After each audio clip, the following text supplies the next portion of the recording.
There's a lot of people that are icons. They're icons.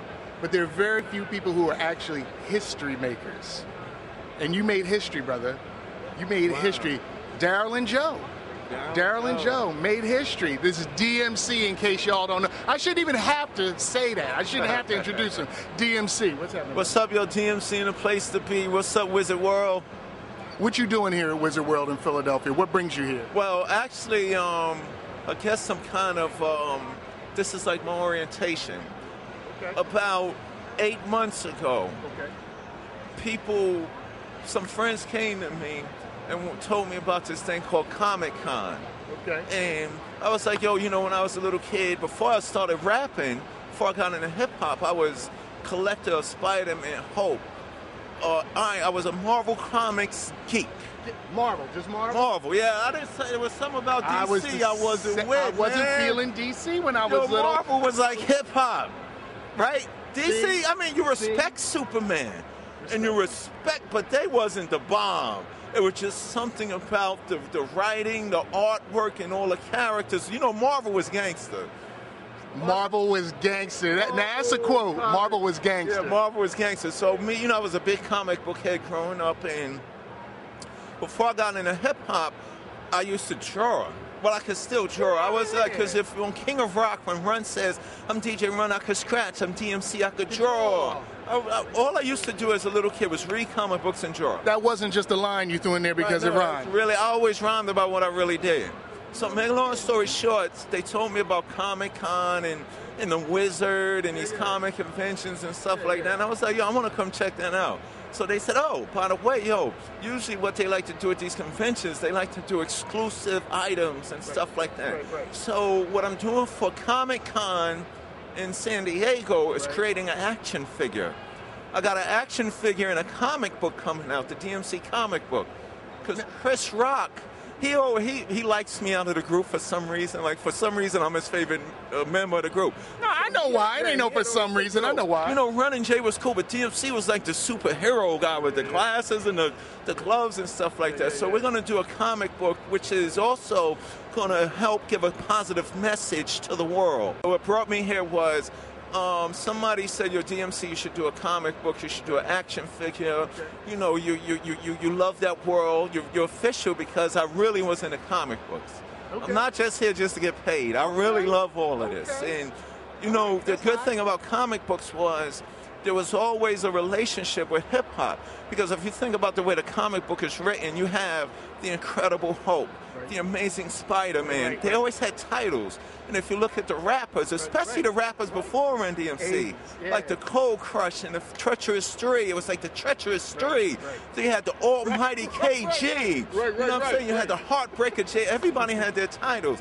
Africa Bambaataa and the Zulu, they were like superheroes. Stan Lee was rapping, and he didn't even know he was rapping. Exactly. So I'm here to just live in a world that I've always been involved with. You just answered the next question. What was your geek passion? Because I always got to ask, like, what is your geek passion? What brings you to a Comic-Con? But you just ran it all down. All right, so then I'll ask you this: who is your favorite superhero? The Hulk. Why? Hulk was always my favorite superhero because it was like he was sort of like an outcast. Yes. He's sort of like an outcast, and he wasn't really a bad guy. Right. Misunderstood. He was misunderstood. So, you know, kind of like Run DMC was when he first came out. Okay. You know, and I can always relate to superheroes because when he came out, before gangster rap came along, people would look at Run DMC and judge us by the way we dress. Because we had the Adidas with no laces, you know, we had the gold chains, we had that. We looked in gazelles, we looked like the drug dealers. Little history lesson: Run DMC was the first hip-hop group or black R&B group at all to not come out in costumes. Grandmaster Flash and the Furious Five, Africa Bambaataa, they wore the Indian headdress, the leather suits and all that stuff.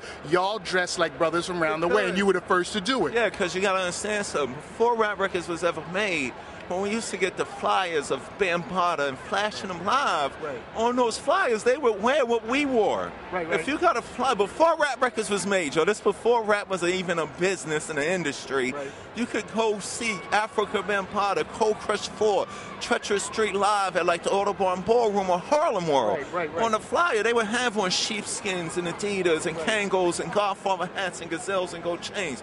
But when they started making records, you have to understand something.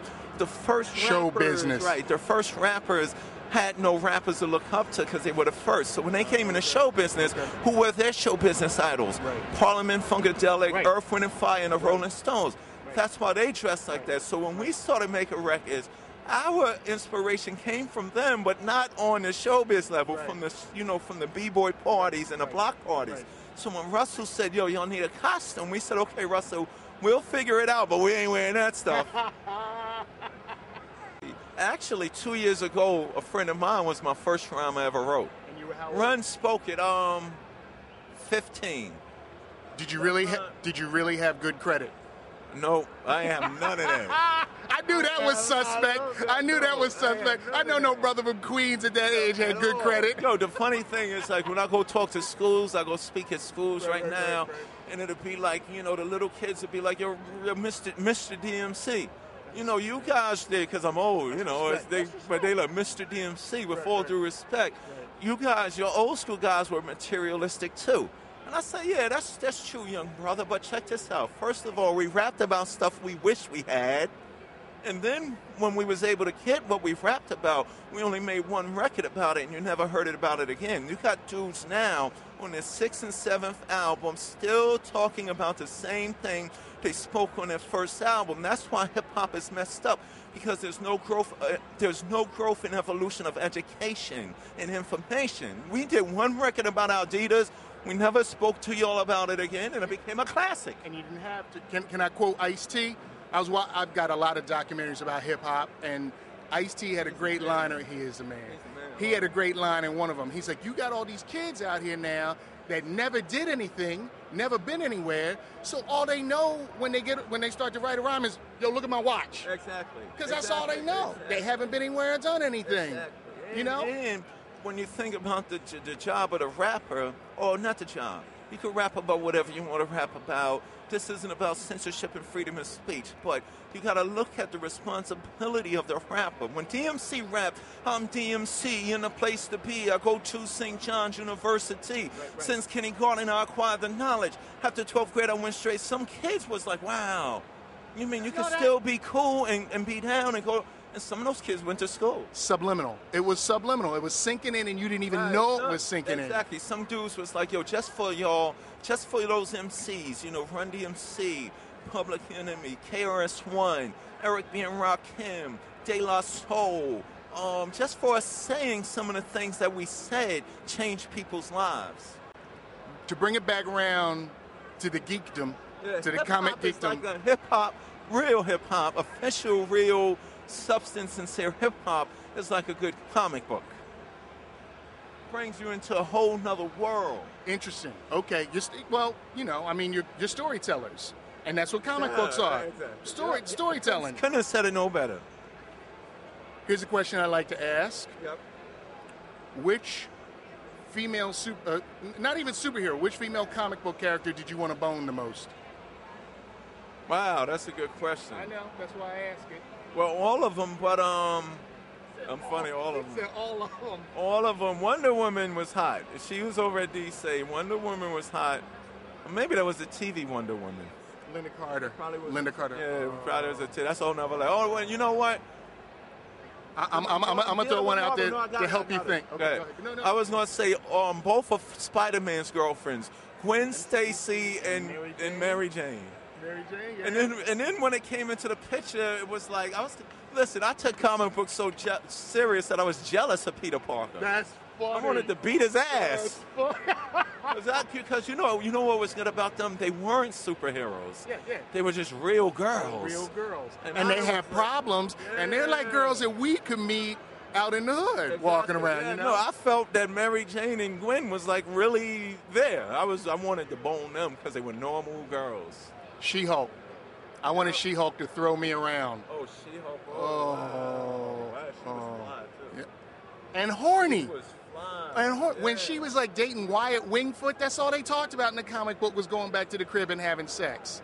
She-Hulk. That's my girl. Wow, that's powerful. Brother, I appreciate you taking this time to sit down and talk with us. You spent a lot of your time with us. I really appreciate it. No, because it was the best interviews are real. Dude, I had no clue that you were a comic. So that's one more thing we had in common. I'm the guy, put it like this. I was such a, with the names, the amazing, the incredible. I was a guy that named Jam Master J. Jam Master because originally he was going to be Jazzy Jason. And I was like, you can't be Jazzy because you already got Jazzy J down with the Zulu Nation. So I said, give me a minute. That's right. Oh, I got it, Jay. You're going to be the Jam Master. And I'm thinking, because I was like, Ash Run, he said D was a comic book head. I would create all of the personalities. So I said, yo, the Jam is two things. The Jam is actually the record. Yo, I love that Jam. And the Jam is actually the party. Yo, man, that Jam last night was dope. So I said, Jay, you're going to be the master of the whole thing, the Jam and the Jam. There's no, and it came true, too. Right, like the Jam Master, you got Grand Masters and Grand Wizards, and the Jam Master became a staple in hip-hop. Can I just say, Stan Lee, you had no idea that you influenced the name of a history-making hip-hop group. Yo, Stan Lee created a monster right here. You heard that. And let's say a big shout-out to Jam Master Jay. Yes, JMJ all the way, rest in peace all day. DMC. This has been a pleasure, brother. Oh, by the way, might as well plug it. Hey, Stan, man, you might as well come along. Let's do some business. Let's put the DMC comic out together because it's dope. Call him, Stan. Call him. You owe him. Call him. Stan Lee owes me now. Stan Lee owes DMC. Thank you, brother.